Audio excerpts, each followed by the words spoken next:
Hey YouTube, it's Alicia here, and whew, it's hot. I am hot, but I am here to do a WWE video. And with this video, whew, I am going to be doing a WWE video, but I want to come and talk about Ty Dillinger and TJP because I'm going to give you a reason why they should have not been released. Yeah, I know they both of them has been released, and it looks like when they released TJP was something negative said about WWE and by WWE and stuff, and I want to address that as well. So without further ado, let's get started. So I'm coming to say I feel like they should have never been released under two reasons. None other, they was injured. Ty Dillinger months before was injured. Okay, he was injured approximately around. Um, he was injured by Samoa Joe. Let's get that straight. He was injured by Samoa Joe, and because of him being injured, he was still under contract while he was injured, and they released him while he was on injury leave. Okay, I'm gonna get back to that. Also, TJP has been injured since September of 2000 and he got injured in 2000. Let me think. June of 2017. He was injured of June of 2017. So they both was on injury leave. To me, this was selfless. This was selfless. This was rude. I promise you, because I'm counting up the dates. I mean, they should be still under contract due to them being injured. WWE can release whoever they want, but it should be a protocol. And to me, I don't think they should be able to release somebody if they're on injury leave.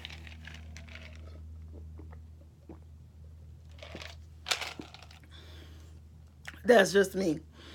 I don't think they had a right to release them because number one, they was on injury leave. Now let me get on Ty Dillinger because I want to talk about both guys and thing, but let me get on Ty Dillinger.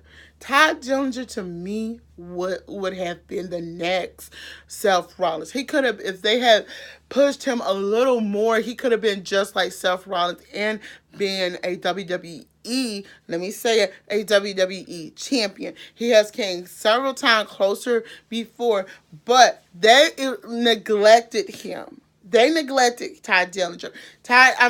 He was Mr. 10 for a reason. And I'm going to say he was, number one, neglected as a wrestler. And they did not, when I say they neglected him and they did not push him more, if they had pushed him more, he would be a top superstar just like Seth Rollins over there on SmackDown. But did WWE do it? No.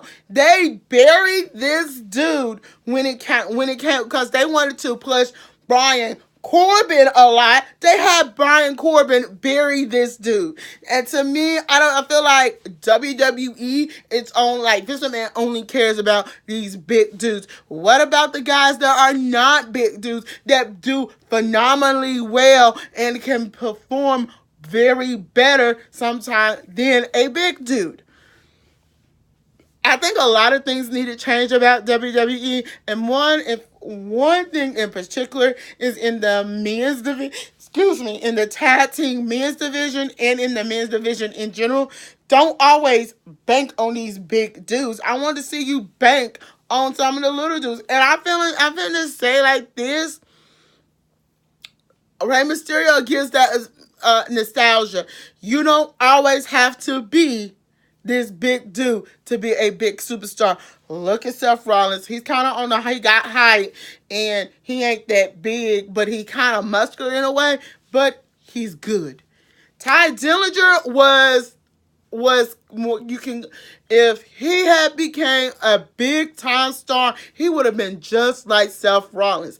That's my thing. And the question of the day when it comes to Ty Dillinger, could Ty Dillinger have been just like Seth Rollins, or been a Seth Rollins be another version of Seth Rollins as himself? That's that question. So let's get on to TJP. Like I'm saying, TJP has been out of action since June of 2018. June of 2017. There we go. To get me to say he is a former, he's a former cruiserweight championship. To me, it looks like Vince McMahon now is like, I don't want the cruiserweight title belt no more. Let's get rid of it and just bring all those guys, put them on Raw or SmackDown.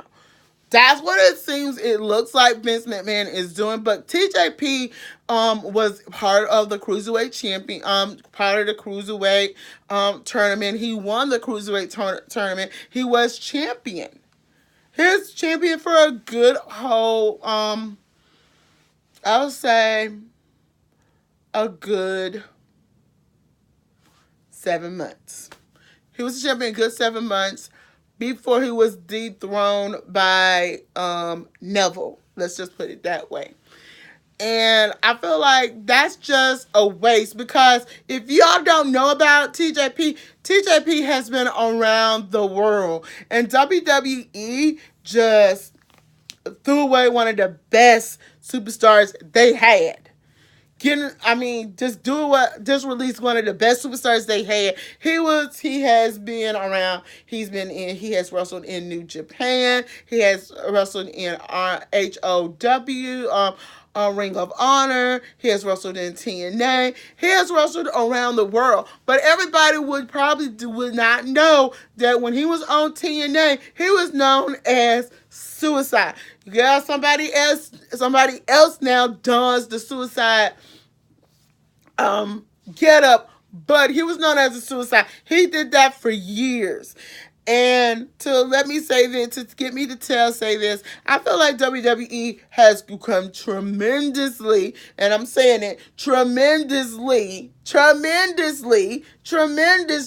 dropped the ball. Do something need to change on how people get released? Yes. Even though they haven't been seen, but they was under injury leave. So the big question of the day, do WWE have a right to release somebody from the company even though they are on injury leave? That is the big question. Until then, I'm Alicia. Don't forget to thumbs up this video, comment below, and subscribe.